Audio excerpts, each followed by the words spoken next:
And welcome back. The 1,000 Dreams exhibition amplifies the voices of refugees and those experiencing forced migration, offering a window into their lives through storytelling and photography. Joining me now to tell us more, we got the project's director at Witness Change, William Lounsbury, and then also we got the creative director of Bronx Documentary Center, Mike Kamber. And thank you so much for joining us both. And take the opportunity to give us a little bit about what's going on in the world of storytelling and refugees. Thank you. Thanks. And Thank you, sir. well, I'll start off with Mike first. Obviously, Mike, an opportunity for the Bronx Documentary Center to really tell the story. And this particular time, telling the story of refugees through their own lens. Yeah, exactly. The show is opening this Thursday night at 6 p.m. here at the Bronx Documentary Center, and basically they're well. William can tell you the specifics since he created it, but we think it's an important story to tell at this time, to basically give refugees their voice, telling their stories.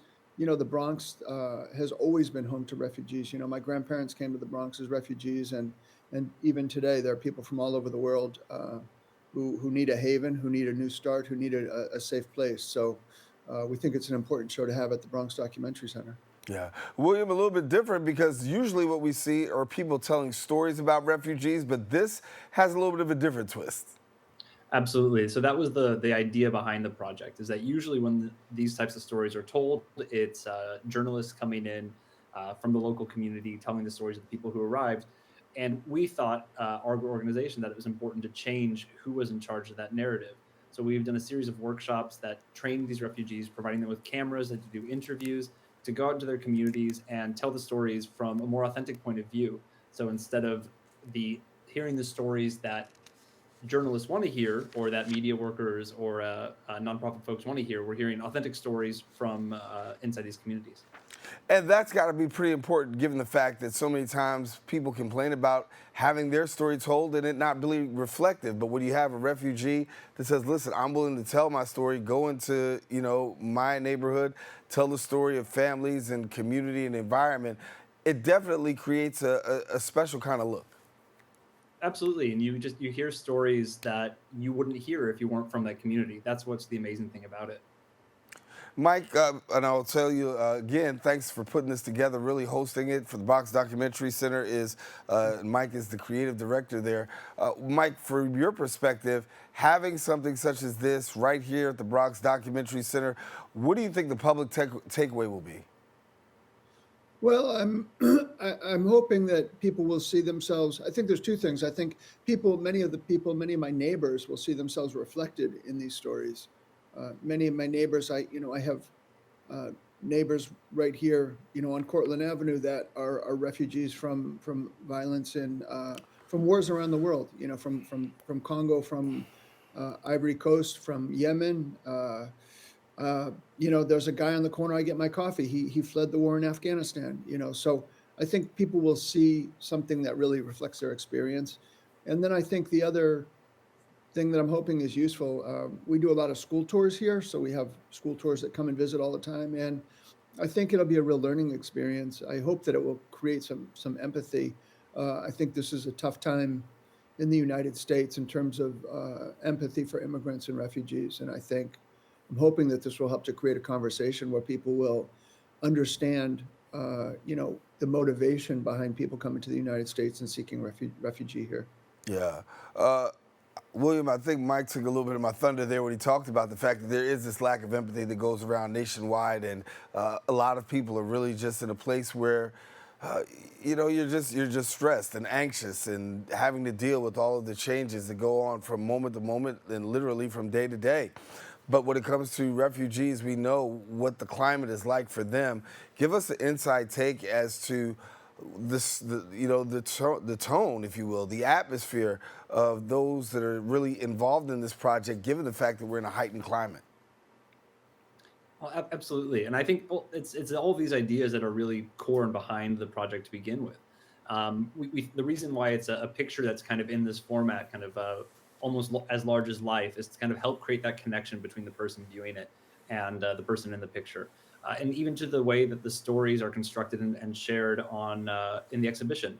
the text is it's written in a way that even though you probably, I personally can't relate to having to flee war zone or having some of these most difficult aspects of people's journey, there's still parts of it that are universal, emotions that are universal, so that hopefully we can kind of all see ourselves in these stories and create that connection and empathy that we think makes a better world. I know you're the project director, but tell me, is there anything that really knocked you off your socks to say it made you really, become reflective, given the fact that even though you're working with the project, seeing the images, hearing the stories, and, it's got to speak to you? I mean, for me, this is probably the favorite thing I do in my career. I'm a photographer myself, and that's my background. And it brings me a lot of joy and kind of pride to when we show this work to other professional photographers or other people in the media. So oftentimes they think it's created by myself or my colleague, and be able to say, no, we're not doing any of this work. We're supporting them, but the artists are actually people with the lived experience, and that's every time just really inspiring for us. Yeah. Mike, let's talk about the project itself. And you got an opening reception that's taking place, and it's going to be on view for about a month. Exactly. Yeah, we'll be open Saturday, Sunday from 1 to 5 p.m. So we'll be here on the weekends.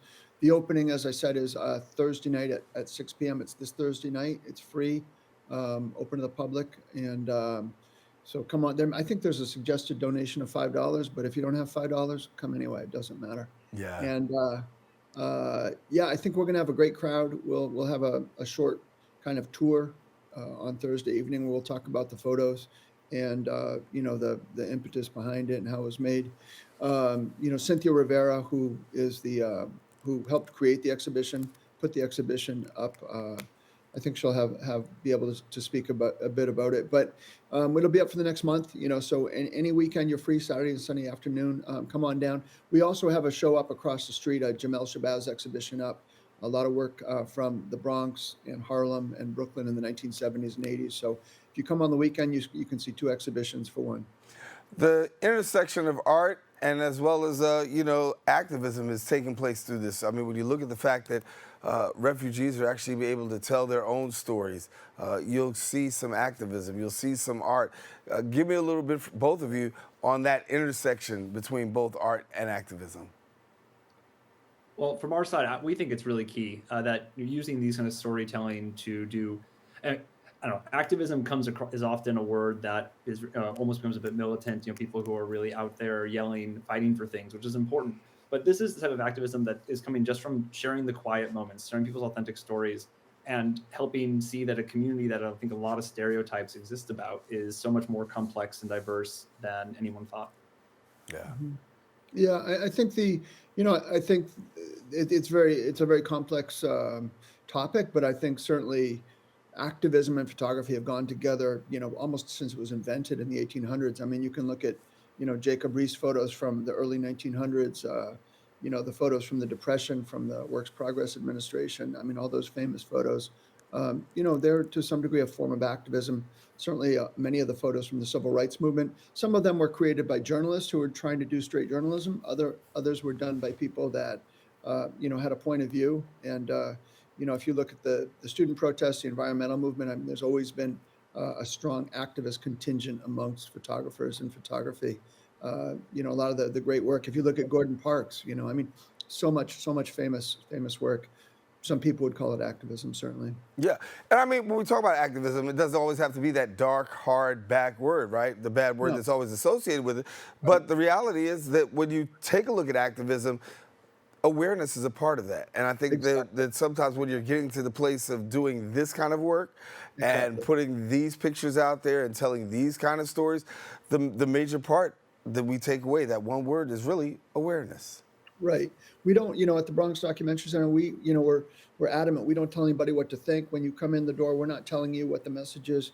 You come and you see the work, you read the captions and the wall text, and you take away your own opinions and your own conclusions from that. So we hope it does spur people to action, but we can't tell people what to do, obviously. Yeah. I completely agree. That's all we can hope, is that you will take the time to read the captions, look at the pictures, and form your own opinion, and just open your heart to these stories. How long has this been in the works? So this project, 1000 Dreams, has been going on since 2000. We launched it during COVID, which is a very difficult time to organize new projects. But this exhibition in the Bronx is following our first workshop in the United States, which was in New York last April. So we're very excited to have this work finally being exhibited in the U.S. and finally being created in the U.S. We did another one in San Antonio in the summer of last year, and we actually are doing a third workshop in Detroit next month, or it's later this month. And given the fact that the times that we're in, obviously, I think that having an exhibition such as this that really speaks to the hearts and minds of refugees, and so many people out there trying to silence voices and try to silence stories, to have these stories, to have these voices, to have these pictures that people could actually see and walk away from is going to be quite impactful. So thank you both for doing this and putting this on. And Mike, it's good to see you again, brother.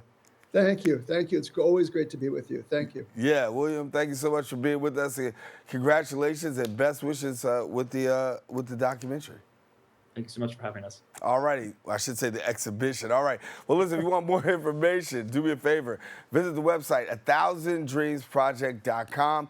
We encourage you, don't go anywhere. We got more open coming up right after this. Remember now, if you want to check it out, the exhibition is taking place from April the 3rd to May the 11th. The word documentary I use is because it's going to be held at the Bronx Documentary Center. We'll be right back right after this.